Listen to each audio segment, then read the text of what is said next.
boba abantu b'abashinga ntahe bamwongeye ikiringo kigira kabiri. Aha mu ntahure neza, ubu ni uburenganzira bwabo. Umukuru w'igihugu c'u Burundi arafise uburenganzira bwo gusubira kwitoza, amategeko ntabimuhakanira. Aho ni ku ruhande rw'umugambwe wiwe, umugambwe aturukamwo. Ariko ku ruhande rw'abandi barundi basigaye batari mu mugambwe CNDD-FDD, kugira ngo basubire kumwizera bafatiye ku mabanga yarajejwe, ku mabanga bamujeje, ku mabanga igihugu camujeje, barashobora kuvuga bati mbega ibikorwa umukuru w'igihugu yarajejwe, ivyo yategerezwa gukora kugira ngo abenegihugu babeho neza yarabikoze? Nivyo hariho ababona yuko yabishoboye bivanye kumbure nuko babayeho neza, bokwemeza yuko yabishoboye. Hariho rero n'ababona yuko vyamunaniye. Hariho ababona yuko igihugu kiri mu bihe bikomeye cane, mu bihe bigoye, mu bihe bibi, muri krize ikomeye cane. Ivyo mwavyiyumviye mu ntango. Ijambo ry'Imana riti abantu bazomenya ukuri, ukuri nako kubahe kwidegemvya. Nta nkeka ko mu gihe abarundi twomenya ukuri tukagushigikira, twokwidegemvya, tworonka umwidegemvya, twotora umuti w'ibibazo biduhanamiye, twogaruza umunezero Satani yatunyaze. Mu nkundire tubanze twibukanye icatumye uru rugendo rutangura. Voilà, hariho abama babona ngo urugendo tugashirako n'inimero, urugendo inimero izi n'izi n'izi. Voilà, ntibamenye kumbure icarico, bakibaza yuko ari jambo twapfuye gutora nkuko bavuga yandi majambo yose, ariko ntibamenye ubutumwa butekeyemo. Urugendo bifatanye n'ishure ry'abarundi bose. Umuntu rero iyo avuze ati ndafashe urugendo, bisigura yuko avuye ahantu hamwe agana ahandi. Mwandi majambo arafise aho agiye, arafise aho yipfuza gushika. Uri umuntu akomeye neza, ntushobora gufata urugendo utazi iyo ugiye. Ntushobora gufata urugendo udafise destination ugiyeko. Muti ivy'urugendo rero vyatanguye gute?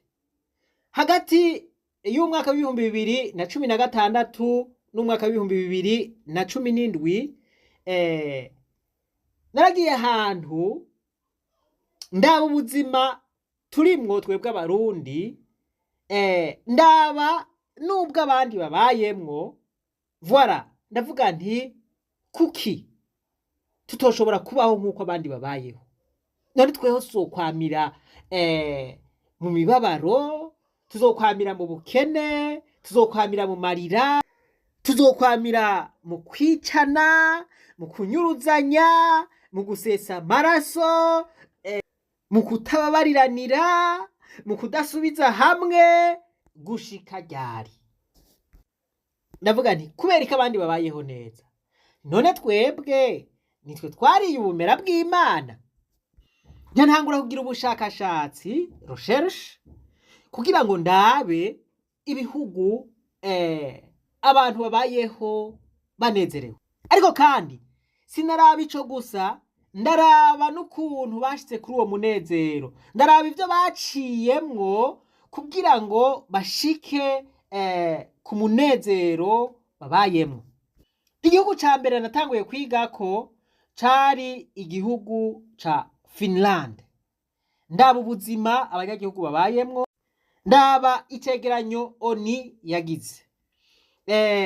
Ico gihugu caza kwisonga mu bihugu abanyagihugu babayeho neza, abanyagihugu babayeho mu munezero.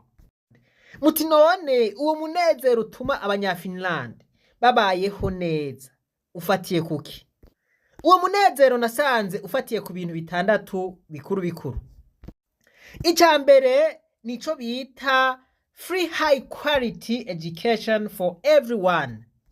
Kuva mu wa mbere gushika kuri kaminuza abanyafinlande biga ku buntu. Icya kabiri nico bita universal healthcare system. Umunyagihugu wese wo muri Finlande anishe n'umutwe ingwara yose agwara, voilà, avugwa na leta kandi avugwa ku buntu. Aka kantu murakumvaga yemwe ko bagatahuritse. Icya gatatu nico bita high safety and low corruption in the world. Nukuvuga ngo muri Finland umutekano waho uri ku rwego rwo hejuru cyane, igiturire kiri hasi cyane, voilà, akanibaza ko gatahuritse. Umutekano ni ikintu gihambaye, voilà, nta muntu uzokumva muri Finland ngo yishwe canke ngo yibwe, voilà, ubwo nyene mbega ico kintu gishitse, ahubwo kiba ari ikintu kidasanzwe, kiramutse gishika kirarerta leta ya Finlande yose. Igiturire kiri hasi cyane gose. Muri Finlande igipolisi caho kirizewe, inzego za leta muri rusange zizewe n'abanyagihugu. Abantu babayeho mu mahoro atakwikeka ngo baragirirwa nabi. Icya kane nico bita strong equality culture. Muri Finlande hariho umuco wuko abantu bose atanumwe asumba uwundi, bose barangana imbere y'amategeko. Muri Finlande nta bantu usanga batunze ku rwego rwo hejuru cyane gusumvya abandi, kandi nta bakene usanga bamwe kimwe twokwita abatindi canke babayeho mu bukene ntangere, abo nta bariho muri Finlande. Muri Finlande ubuzima buri ku munzane, ni ukuvuga ngo the life is balanced. Ntiyandi majambo abantu bose usanga bibereyeho neza. Ntavyo kuvuga ngo jende umukuru w'ikirenga, je mvise amahera, amategeko ndayahonyanga uko ngomba, ntawe unkorako. Ivyo ntibibaho. Bose barangana imbere y'amategeko, nta bihangange bibaho. Icya gatanu, Finland is the one of the happiest societies in the world. Finland ni kimwe mu bihugu bifise umunezero mw'isi. Leta ya Finland irizewe n'abanyagihugu, leta irafasha abanyagihugu. Aka kantu karatangaje. Abashomeri leta irafise ukuntu ibafasha. No kuvuga ngo umushomeri wo muri Finland atagira akazi abafise ikintu leta imufasha. No kuvuga ngo baba bafise imfashanyo, baba bafise amahera leta ibaha. No kuvuga ngo umushomeri ntashobora kubura icarya, ntashobora kubura icanywa, ntashobora kubura ahaba.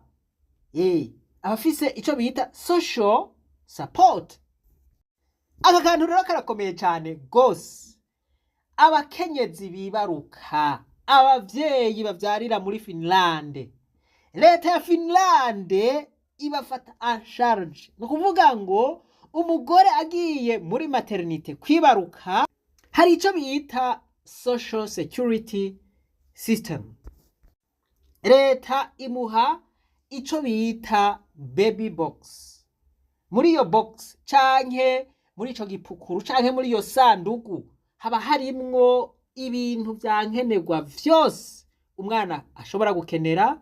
Haba harimwo impuzu z'umwana, ibintu vyose umuvyeyi ashobora gukenera kugira ngo ashobore gufata neza umwana. Urahitamwo, ushobora guhitamwo iyo baby box canke ugahitamwo amafaranga, amahera afise agaciro k'iyo baby box.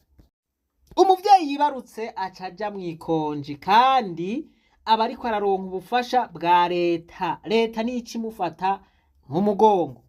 Hari uturusho rero leta icifashisha uwo mwana kuva kivuka gushika ashikane imyaka 17. Ngivyo rero bimwe mu bintu bituma abanyafinlande babayeho banezerewe. Mbega weho ubayeho mu gihugu nk'iki mu vy'ukuri ntiwonezerwa?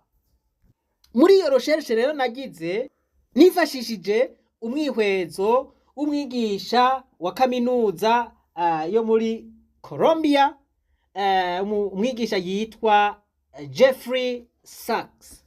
Richest countries in the world by any means.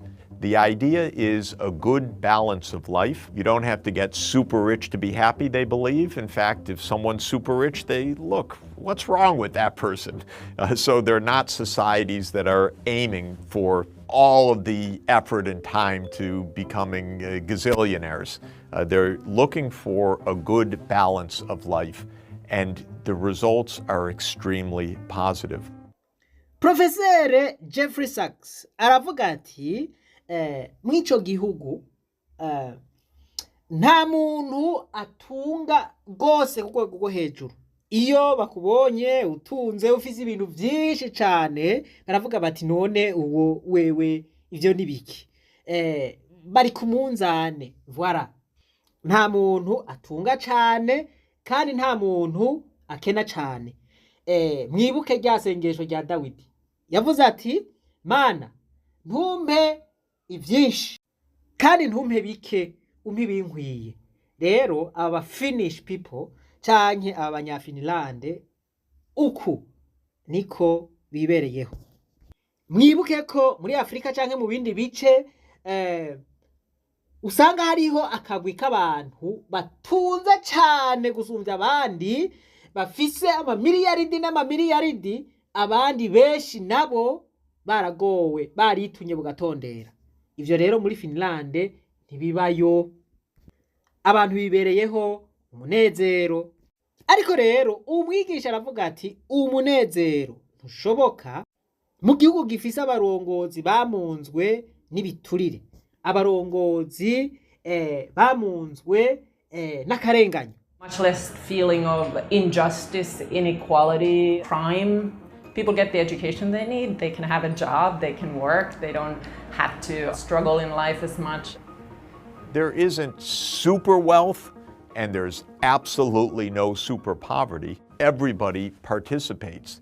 It turns out it leads to a wonderful kind of life, and one that is expressed year after year as making these countries the happiest countries in the world. Akantu mukumve neza. Ico nashimye nuko ivyo bafise barabisabikanya. Voilà, duke bafise canke twishi bafise baradusabikanya.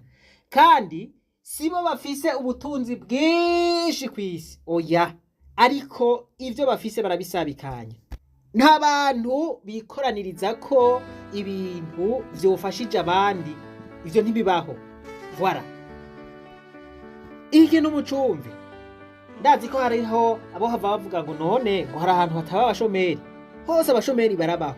Mugabo muri Finlande abashomeri leta irafise uko ibafasha. Nza nabivuze. Nta mushomeri usanga abura icafungura, abura haba, abura icanywa, ntibishoboka. Balance is the formula for happiness. Aristotle had it right when he launched the study of happiness 2,300 years ago.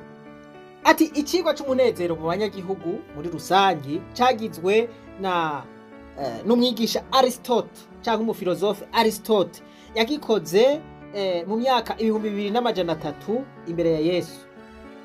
yaravuze ati kugira ubuzima buri ku munzane nivyo bizana